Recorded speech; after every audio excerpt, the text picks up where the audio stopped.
Welcome, welcome. It is Tuesday, September 30th, the final day of the month, the busiest month of the hurricane season. And it's busy out there right now. Tonight on Hurricane Hub Live, we are talking about dual hurricanes focused in the Southwest Atlantic.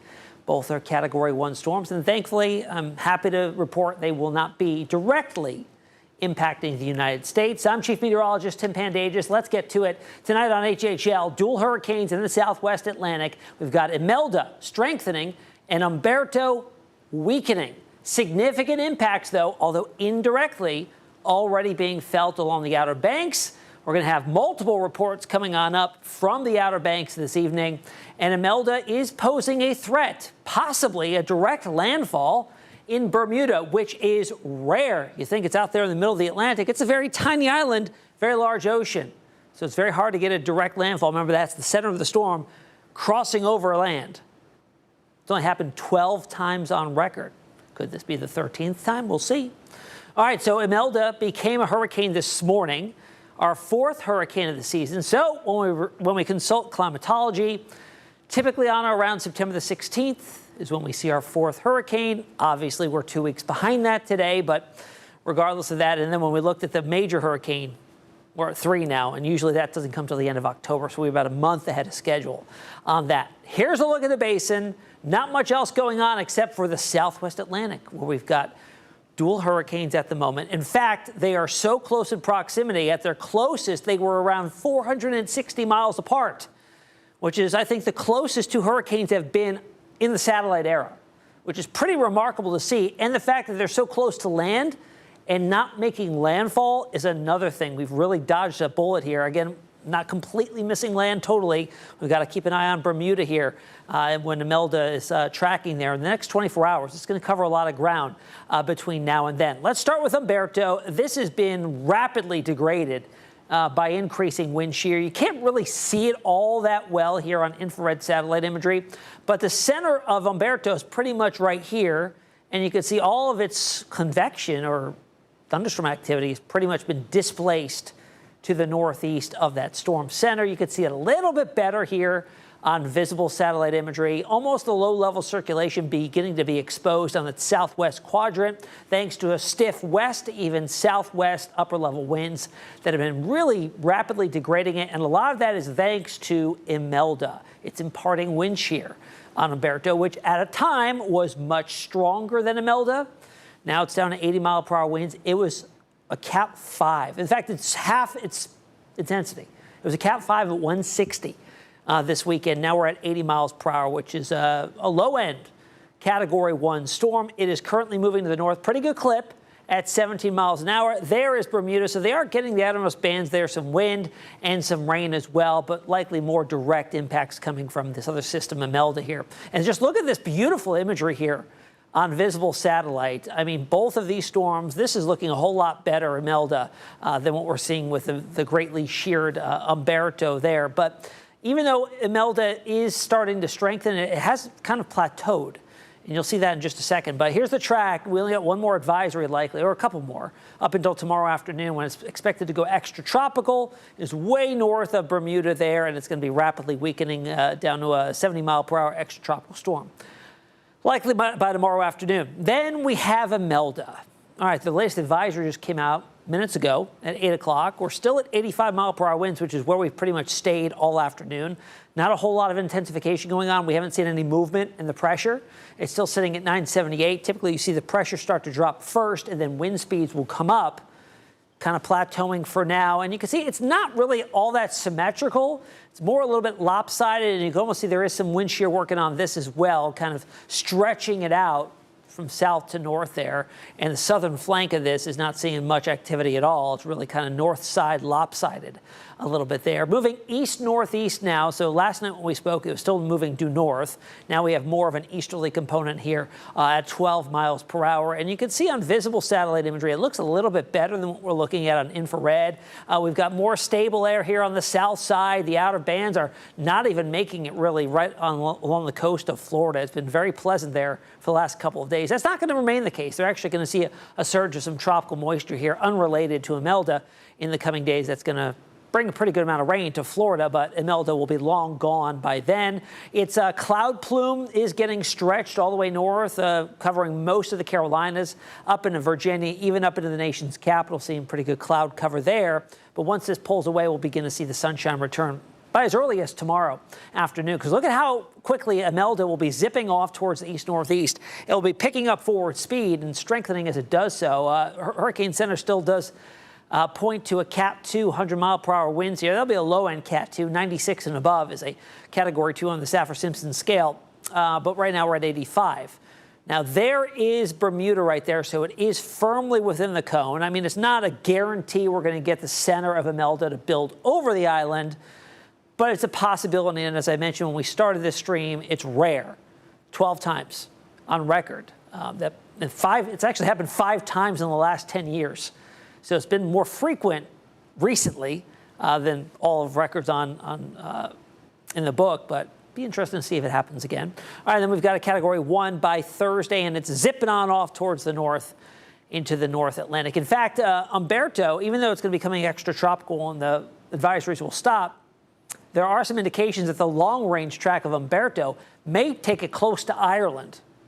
Interesting there. A lot of times they do travel up there and they do impact northern Europe. Sometimes they do hold together. Now, we do have hurricane warnings now up for Bermuda for the impacts of Imelda. In the short term, within 24 hours from now, it'll be knocking on the door pretty much. It is generating, well, both storms are generating some pretty large waves. Now, when you compare this to Erin was a Cat 5 as well, but by the time it was making this curve like we're seeing where Humberto is, it was still very, very strong. Wasn't heavily sheared like we're seeing there. So there are some large waves out there, but with Erin, we were seeing double this. We were seeing multiple buoys clocking 40-foot waves. Now we're up to 19 at the highest here. A buoy just due east off the North Carolina coastline and then just due south of, or due north of Imelda. But we are expecting more waves, 7 to 10-foot waves from the Outer Banks all the way up into Virginia.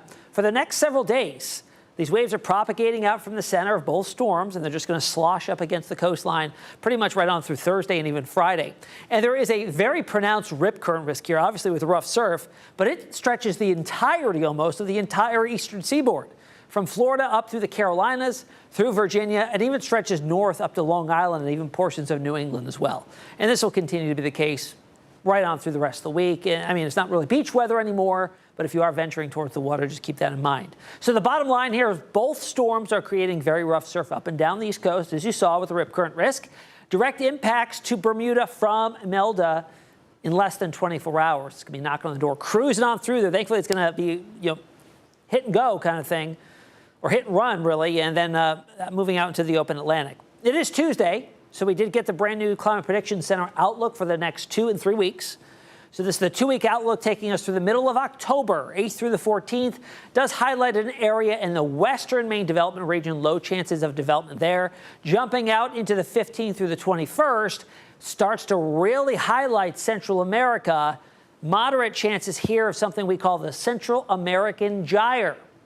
And this is typical early in the season and late in the season. What that is basically just a very large area of low pressure that sometimes can kind of pinch off areas of energy and eject them out either into the Gulf, into the Western Caribbean, or in the Eastern Pacific. So all areas are in play here for something to develop, and with at least the Gulf and the Western Caribbean untapped so far this season, we could see something develop and develop quickly and make a run towards the U.S. So when you see development possible in these areas, you really got to watch it carefully because you don't have that much time to prepare if something was to be down the pike. But nothing out there yet. Obviously, this is a way out, but we'll watch that area as we get towards the middle of October. All right, over towards the Eastern Pacific, we've got one area of development here, but we also have a brand new tropical storm, and that's Octave. I believe that's how you pronounce it. Going to stay a tropical storm, but this is the 15th tropical storm or named storm in the Eastern Pacific Basin.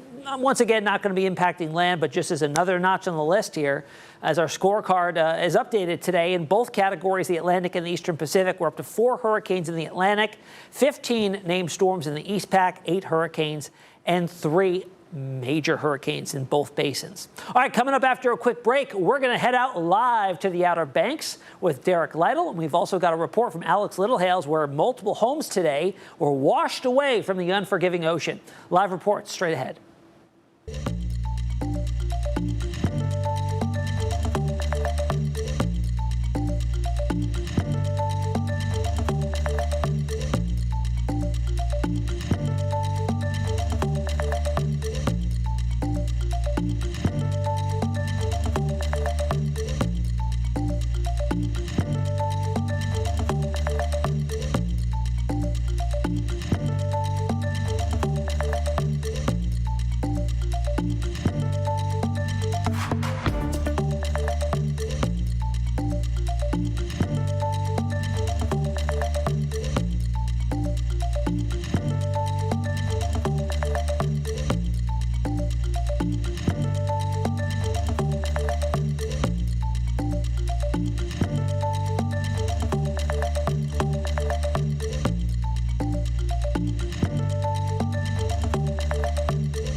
Welcome back to Hurricane Hub Live. Multiple homes have collapsed along the Outer Banks within about 45 minutes of each other as hurricanes Imelda and Humberto brew in the Atlantic. Just hours ago, our crews captured this video of homes as they tumbled into the ocean, leaving behind piles of debris scattered along the coast. You can see that rough surf coming in from the storm systems off the coast, hammering the supports that have held those houses up until today. Our Alex Littlehales is in Buxton with the report. Good evening. Yes, so in and around me is, to say a lot of debris is certainly an understatement. So what we're looking at here, if I have my photographer just pan out just to show the extent of what exactly we're looking at here. So right behind me, over the last couple of hours, the oceanfront waves have been sort of condensing and piling the debris specifically from 3 of those homes that have collapsed into the ocean here in Buxton here on Hatteras Island. So essentially what you're seeing here are the planks, the wood boards, the flooring, the sides of the house, the roofing. All of that is scattered in and around me. On my right shoulder, what is at least at some point a little bit part of a house that is still intact. This is actually the 3rd home that collapsed earlier today. We were here on scene to actually witness this house fall into the ocean. That was around 2:30 today. But again, what we are seeing today and some of the video that you'll see right now of those houses actually falling into the ocean here from that rough surf. Again, this debris here, 3 of the 5 total houses. There is a cluster of houses about 2 football fields to my left that 2 of those homes within that cluster collapsed minutes after the trio of homes behind me collapsed. So again, 5 just within a roughly 30 to 45 minute window from each other today. So again, you're seeing the debris behind me. You're seeing the video on your screen of the houses actually collapsing.